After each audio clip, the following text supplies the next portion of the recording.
दोस्तों नमस्कार। आइए जून महीना में कहाँ अच्छा मूव और पैसा बन सकता है, इसके लिए हम लोग थोड़ा ध्यान देंगे। जून महीना में आप किस ETF में इन्वेस्ट करना पसंद करेंगे, इसका हम आपको बताएंगे और इसके बारे में बताएंगे और बिल्कुल तथ्यों के आधार पर बताएंगे कि क्यों करना चाहिए। समझ रहे, क्यों करना चाहिए, ये रीज़न जो है वो हम बताएंगे।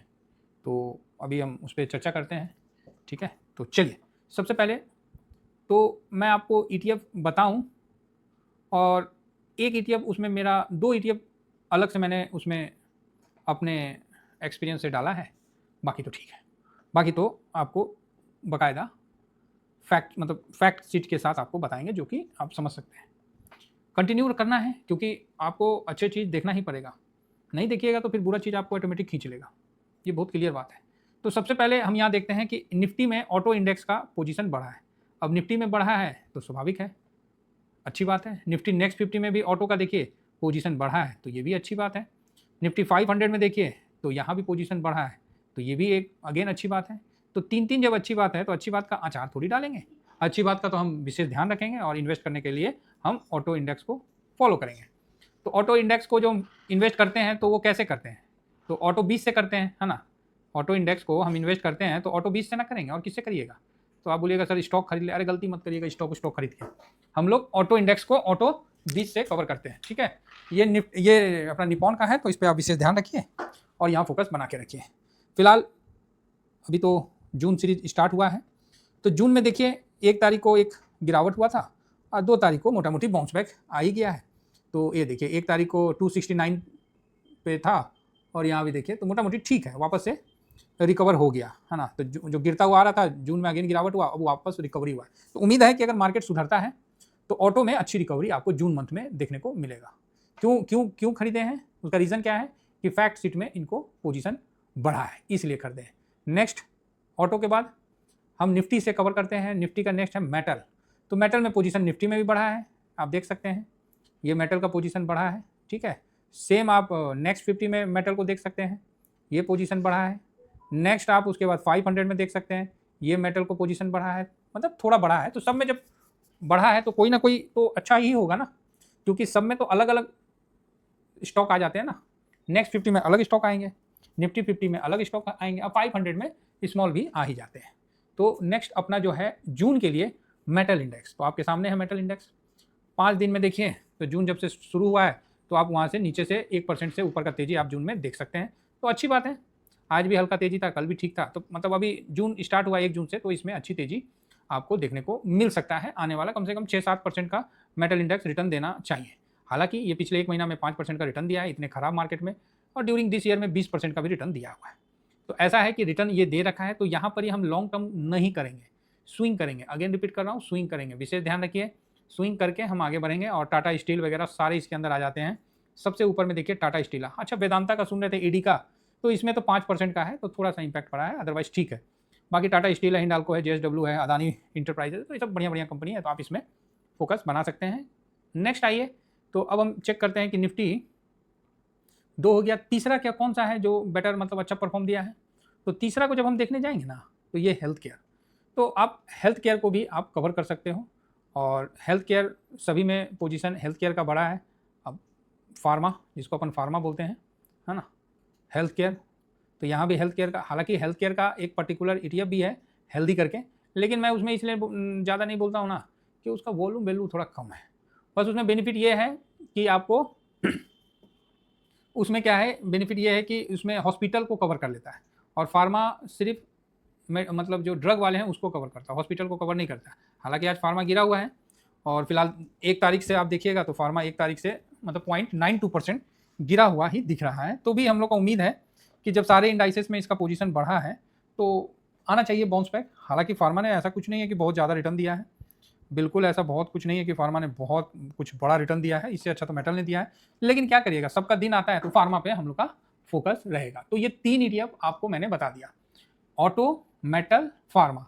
चौथा में जो कौन सा ETF है वो मैं आपको दिखा देता हूँ। उसके बाद आ जाता है कंस्ट्रक्शन का, ठीक है। तो कंस्ट्रक्शन का भी देखिएगा हर जगह पोजीशन बढ़ा है। कंस्ट्रक्शन नहीं है तो कंस्ट्रक्शन मटेरियल है, ये देखिए इसमें भी पोजीशन बढ़ा है ना।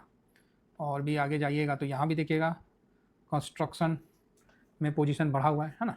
तो ऐसा नहीं है कि हम लोग कुछ गलत चीज़ दिखा रहे हैं, ये फैक्ट शीट है, हर मंथ आता है तो उस बेस पे तो कंस्ट्रक्शन, अब कंस्ट्रक्शन को जो हम इन्वेस्ट करते हैं वो इंफ्रा से कर देते हैं, इंफ्रा आई ETF से। तो इंफ्रा का देखिए ठीक है 0.78 है, और जो मार्केट गिरा था तो सबके लिए ना गिरेगा, ऐसा तो नहीं है कि खाली इसी के लिए गिरेगा, सबके लिए गिरा हुआ है।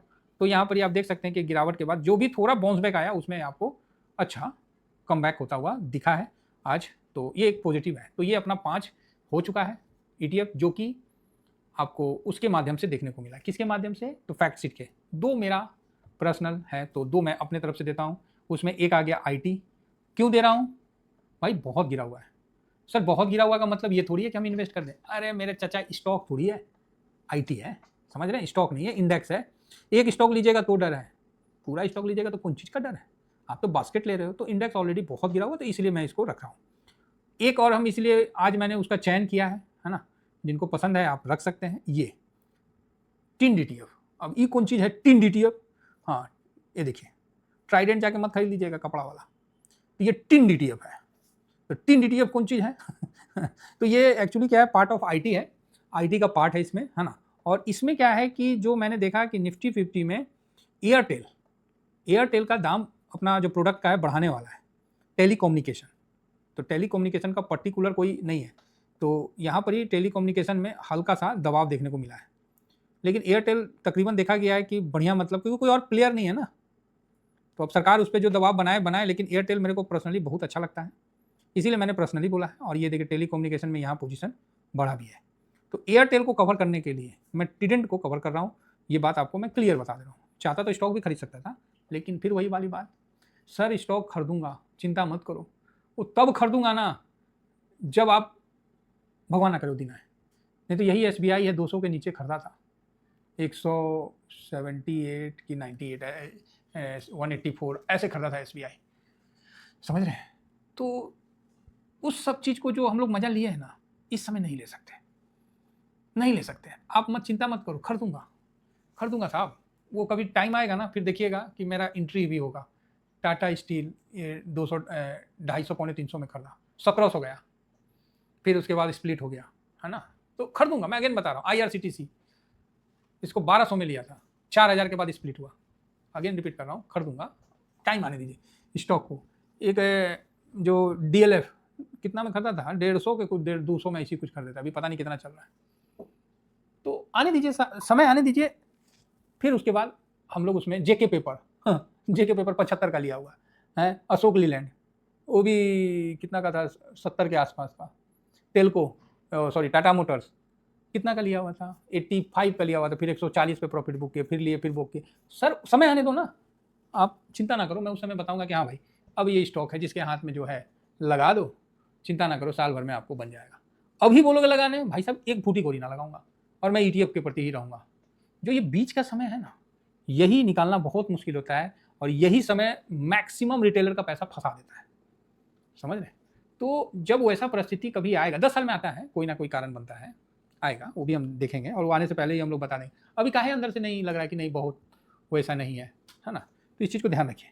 तो चलिए, तो स्टॉक में नहीं, एयरटेल को कवर करने के लिए मैंने टिडेंट ETF को कवर किया, बीच में इसको बंद कर दिया था, क्यों, बहुत कम वॉल्यूम हो गया था, छोड़ दिया, वॉल्यूम इतना कम हो गया ना कि छोड़ना पड़ा। इसमें भारतीय एयरटेल 7.56 है, तो आप बोलोगे सर बस इतना ही है, हाँ इतना ही है, 51 स्टॉक है इसके अंदर। वो क्या क्या है, जितना IT का स्टॉक है सब इसके अंदर घुसा हुआ है, साथ में सर्विसेज जितना है वो सब घुसा हुआ है।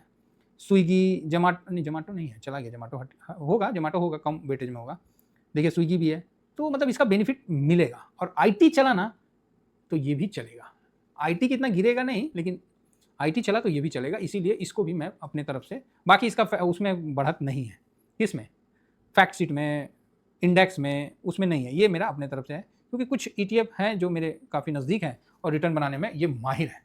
अब IT देखिए ना, 2 दिन में आपको 9-10% दे दिया। चलिए, उम्मीद करता हूँ कि आपको 5 ETF जो कि आपको पसंद आया होगा, मतलब जिसमें निफ्टी में, नेक्स्ट 50 में और 500 में पोजीशन बढ़ा है, और 2 ETF मेरे तरफ से, तो टोटल 7 ETF। बाकी सर ये स्विंग है, शॉर्ट स्विंग है, जरूर ज्वाइन करके रखिए, साथ बने रहिए, सब निकल जाएगा, टेंशन नहीं लीजिए। फिलहाल इतना ही कहकर अपनी वाणी को विराम दूंगा। थैंक यू वेरी मच, जय हिंद, जय भारत।